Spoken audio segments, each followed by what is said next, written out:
Assalamualaikum warahmatullahi wabarakatuh. Apa kabar sobat pecinta film? Jumpa lagi dengan channel Mahasiswa. Kali ini kita akan bercerita tentang sebuah film survival. Tentu saja berkaitan dengan pola bertahan untuk hidup, di mana pada saat itu banyak manusia perlahan-lahan mati karena kelaparan, mati karena berebut bahan pangan, dan juga saling menjarah permukiman satu sama lain. Semua itu adalah dampak dari sulitnya memperoleh bahan makanan. Bahkan tanaman pokok pun sulit untuk tumbuh dan berbuah. Menceritakan seorang laki-laki, sebut saja Martin. Dia adalah seorang penyintas yang mampu bertahan hidup selama 7 tahun di alam liar itu, karena mampu dan berhasil bercocok tanam. Terlihat dia sedang menyeret seorang mayat laki-laki lalu dikuburnya. Dan terlihat pula beberapa kuburan lain di mana dia menguburkan mayat-mayat lainnya, yaitu orang-orang yang berusaha merampas hasil panennya. Dan tak lupa pula dia selalu memasang perangkap serta kaleng botol bekas sebagai pertanda bahwa ada penyusup yang masuk. Setelah melakukan kegiatan rutinnya itu, Martin beranjak masuk ke dalam rumahnya. Dia hanya tinggal sendirian sambil menyalakan api untuk menghangatkan tubuhnya. Cuaca hujan membuat tubuhnya sedikit kedinginan. Singkat cerita, pagi pun tiba seperti lagu anak bocil. Bangun tidurku terus mandi. Tapi si Martin ini mandinya agak lain kawan. Dibilang mandi bebek pun macam gak mandi bebek, cuma sapu ketiak, sapu pantat, sama sapu pidong kalau orang Batak bilang. Habis itu ya pakai baju lagi, langsung fresh. Irit kali sama air, macam anak kos yang belum bayar tagihan air. Buka jendela sambil menghirup udara segar, tapi pas buka pintu waspada kali dia. Perasaan macam udah dikepung aja rumahnya. Jangankan orang, ayam aja pun gak ada di luar rumahnya. Tapi tetap waspada, begitulah kehidupan seorang penyintas bertahan untuk hidup. Wajib waspada. Si Martin pun pergi ke hutan. Dia mencari jamur yang tidak beracun, menanam benih, mengupas kulit kayu. Tunggu. Kulit kayu dikupas, dimasukkan ke kaleng, dibakar di bawah tumpukan kayu. Ini mau dijadikan apa nih guys? Oke, kita ikuti aja alur ceritanya. Dan tiba-tiba udah malam guys. Api unggunnya dibiarkan sampai pagi. Terus diambil kaleng yang tadi, ternyata kayunya berubah menjadi minyak lampu. Unik kali ilmunya. Tiba-tiba udah malam lagi. Si Martin pun tidur. Dia bermimpi lagi berlari-lari sama seorang laki-laki yang mirip dirinya. Hingga pagi pun tiba. Seperti biasa ia bangun pagi, cuci baju di sungai, terus mengurusin kebun. Tiba-tiba seperti ada tangan yang menjamah pundaknya. Dia pun spontan kaget dan langsung mengarahkan senjatanya ke arah belakang. Ternyata nggak ada orang. Dia pun terheran, mungkin sebuah halusinasi. Dan ini dia pertanyaan yang sudah terjawab. Kenapa si Martin berhasil membuat benih tanamannya tumbuh subur? Pupuk dasar tanaman itu ternyata dari sperma guys. Canggih kali ilmu kawan ini. Lanjut ke malam dan pagi berikutnya. Si Martin belum terbangun dari tidurnya, sampai akhirnya terdengar suara kaleng dan botol berbunyi, pertanda ada orang lain yang menyusup ke kebunnya. Martin spontan beranjak dari tempat tidurnya, bergegas mengambil perlengkapan senjata dan mengintai keberadaan musuh. Terlihat sosok perempuan tua bersama anak gadisnya berdiri di dekat kebun tepat di depan pintu rumahnya. Langsung saja ia membuka pintu dan menodongkan senapan ke arah orang itu. Ibu itu langsung menyebut namanya, yaitu Catherine, dan anaknya Milia, dan memohon kepada Martin agar berbagi hasil panennya serta memberikan tumpangan di rumahnya 1 malam saja. Namun Martin menolak dan mengusir mereka. Lalu ibu itu berusaha memelas sambil menawarkan emas berlian serta benih kacang agar Martin mau menerima mereka. Akan tetapi Martin tidak tertarik dan tetap mengancam mereka dengan senapan. Ibu itu tidak menyerah hingga dia menawarkan anak gadisnya buat dipakai semalam. Saat itu jiwa Martin bergejolak. Dia bingung pilih nafsu atau hasrat. Dua-duanya enak jir. Ya udahlah gas saja, kabar lagi coba. Martin pun menyuruh mereka masuk, namun senjatanya tak diturunkan. Dan senjata yang satu lagi naik otomatis ya kan. Saking buru-burunya si Martin menahan dan menyuruh sang ibu masuk ke kamar, sedangkan anaknya menunggu di ranjang luar bersama Martin. Namun Melia berkata kepada Martin bahwa mereka sudah sangat lapar. Kasih makan dulu lah Wak. Aduh payah kali Wak Martin ini. Jangan nafsu kau aja dibawa-bawa. Orang lapar gak kau pikirkan, mau kau gas-gas aja. Oke, next. Martin pun memberi mereka makan sampai tambu 2 kali. Selesai makan, Martin langsung memeriksa mereka dan menyuruh sang ibu masuk ke kamar, meninggalkan Milia bersama Martin di ranjang luar. Namun sebelum semuanya dimulai, sang ibu berpesan kepada Martin agar tidak dimasukkan ke dalam. karena saat itu nyari sutra agak payah guys. Terus bagian yang kuda-kudaan di skip aja ya guys, makin lama makin serem ceritanya. Oke lanjut, pagi pun tiba. Seperti perjanjian, ibu dan anak itu diberi sarapan oleh Martin lalu dipersilakan untuk pergi. Tetapi sepertinya ibu dan anak itu punya rencana lain. Sebelum beranjak pergi, sang ibu berkata kepada Martin bahwa anaknya menyukainya. Hal itu dibuktikan oleh Melia yang dengan senang hati ingin mencukur brewok si Martin biar kelihatan lebih ganteng.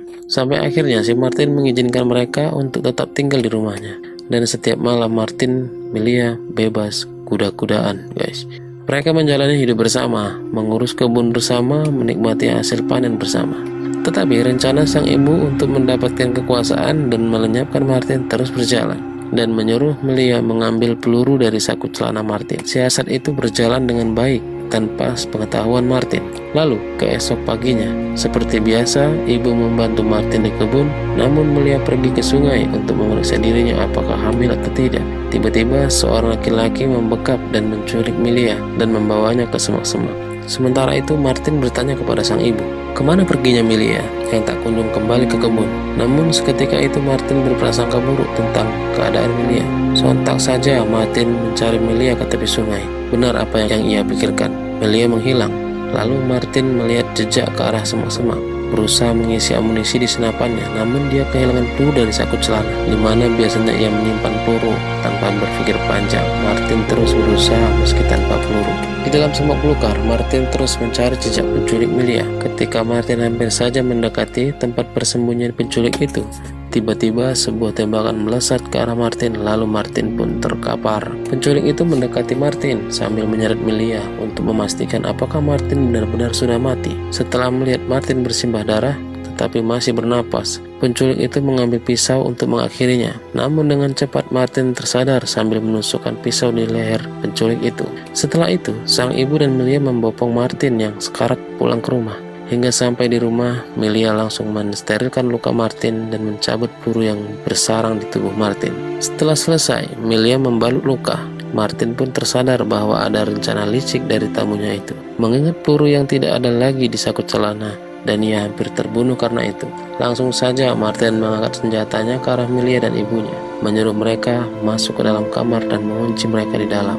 Pagi hari, Martin masih sanggup berjalan dan membuka kunci pintu kamar. Martin membiarkan mereka keluar kamar dan Martin menuju meja makan dan makan bersama mereka. Martin merasa batuk dan menduga dia diracuni oleh Melia. Tubuhnya semakin menggigil. Dengan penasaran sambil tertatih-tatih, Martin mencari belatung dan memasukkan belatung ke lukanya untuk mengetahui kadar racun dalam tubuhnya.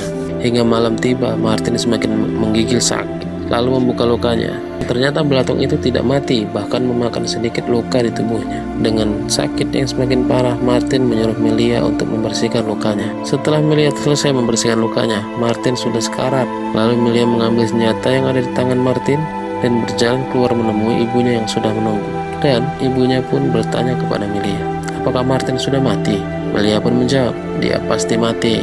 Lalu ibunya berkata, lebih baik jika seperti ini daripada kita mati kelaparan.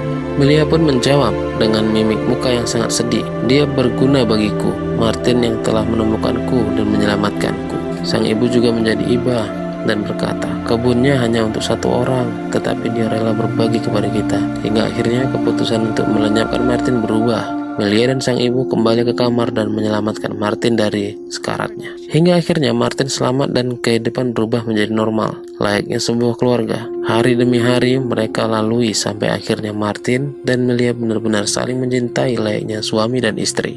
Ketika itu, di suatu malam, Martin keluar rumah mencari kayu bakar untuk cerobong api penghangat ruangan.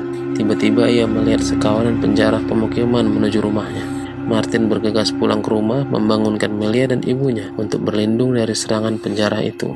Para kawanan itu mengambil semua hasil kebun mereka dan berusaha masuk ke dalam rumah, namun tidak berhasil. Hingga pagi tiba, mereka melihat hasil kebun ludes diambil oleh kawanan penjara itu.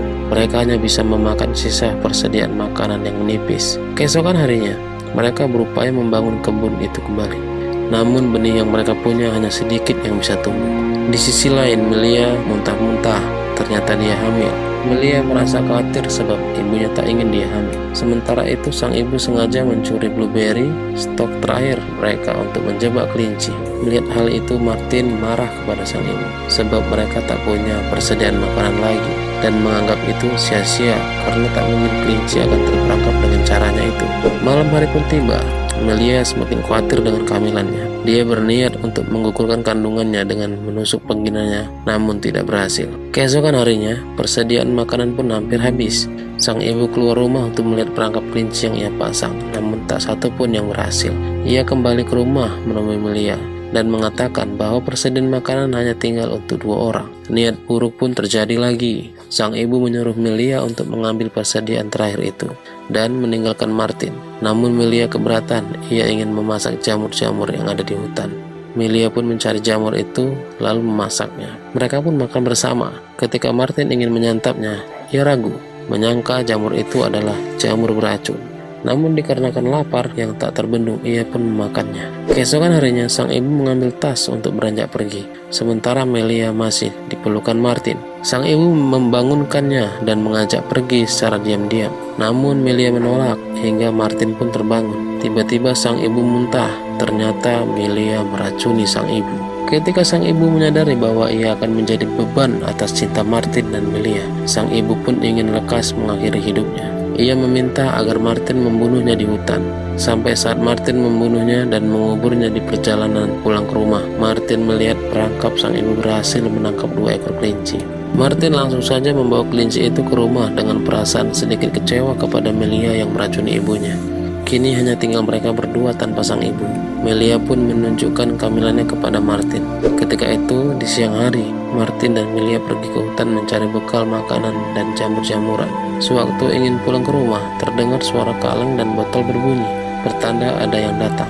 Ternyata segerombolan penjara datang dan mengobrak-abrik rumah mereka. Martin dan Melia langsung membuat rencana, mengambil bibit benih yang tersimpan di ruangan tersembunyi di rumahnya, kemudian langsung pergi dan berencana pindah, memulai kehidupan baru yang lebih aman. Namun para penjara itu mengikuti jejak mereka dan menemukan mereka. Kini mereka terkepung. Lalu Martin melepaskan tembakan ke arah penjara itu dan menyuruh Melia lari menyelamatkan diri. Di saat Martin menghadapi semua penjara itu, Martin pun terkena busur panah di perutnya. Dia terkapar. Para kawanan penjara itu menyiksa Martin dan membakar rumahnya. Martin tewas. Kini hanya tinggal Melia sendiri berkelana di hutan bersama bayi yang ada di dalam kandungannya, sampai ia menemukan bekas jalan raya yang lama terbengkalai. Di seberang jalan itu dia melihat seperti markas dan para penjaganya.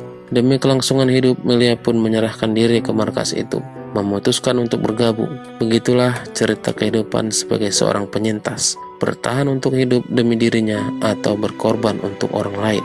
Salam dari channel Mahasiswa. Terima kasih.